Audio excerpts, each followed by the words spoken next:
أعوذ بالله من الشيطان الرجيم بسم الله الرحمن الرحيم پناہ مانگتا ہوں اللہ کے شیطان مردود سے، اللہ کے نام سے شروع جو نہایت مہربان رحمت والا ہے۔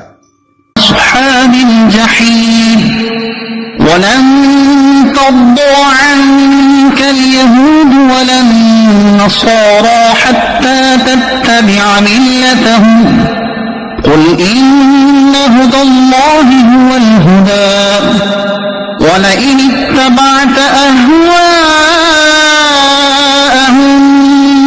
بعد الذي جاءك من العلم ما لك من الله من ولي ولا نصير۔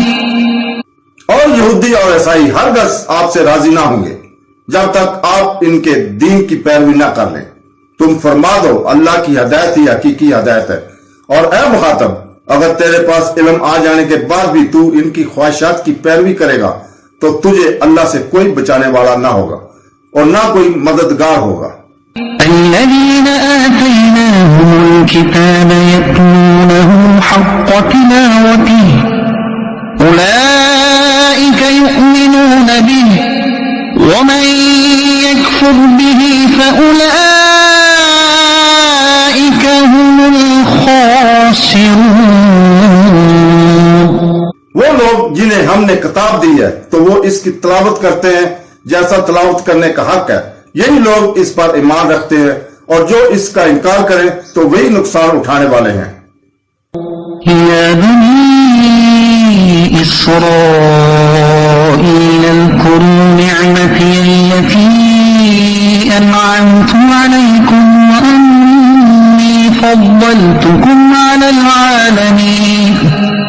اے یعقوب کی اولاد، میرا احسان یاد کرو جو میں نے تم پر کیا، اور وہ جو میں نے اس زمانے کے سب لوگوں پر تمہیں فضیلت عطا فرمائی۔ واتقوا يوما لا تجزي نفس عن نفس شيئا ولا يقبل منها عدل ولا تنفعها شفاعة ولا هم ينصرون۔ اور اس دن سے ڈرو جب کوئی جان کسی دوسری جان کی طرف سے کوئی بدلہ نہ دے گی، اور نہ اس سے کوئی معاوضہ لیا جائے گا، اور نہ کافر کو سفارش نفع دے گی، اور نہ ہی ان کی مدد کی جائے گی۔ وَإِذِ ابْتَلَىٰ إِبْرَاهِيمَ رَبُّهُ بِكَلِمَاتٍ فَأَتَمَّهُنَّ قَالَ إِنِّي جَاعِلُكَ لِلنَّاسِ إِمَامًا قَالَ وَمِن ذُرِّيَّتِي قَالَ لَا يَنَالُ عَهْدِ الظَّالِمِينَ۔ اور یاد کرو جب ابراہیم کو اس کے رب نے چند باتوں کے ذریعے آزمایا تو اس نے انہیں پورا کر دیا۔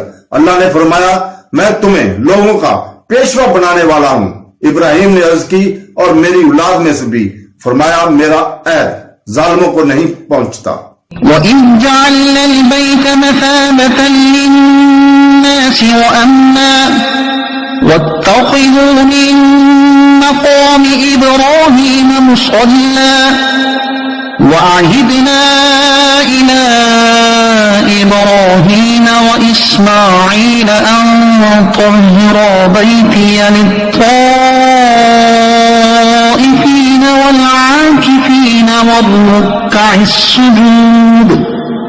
اور یاد کرو جب ہم نے اس گھر کو لوگوں کے لیے مجمع اور امان بنایا، اور اے مسلمانوں تم ابراہیم کے کھڑے ہونے کی جگہ کو نماز کا مقام بناؤ، اور ہم نے ابراہیم اور اسماعیل کو تاکید فرمائی کہ میرا گھر طواف کرنے والوں اور اعتکاف کرنے والوں اور رکوع اور سجود کرنے والوں کے لیے خوب پاک صاف رکھو۔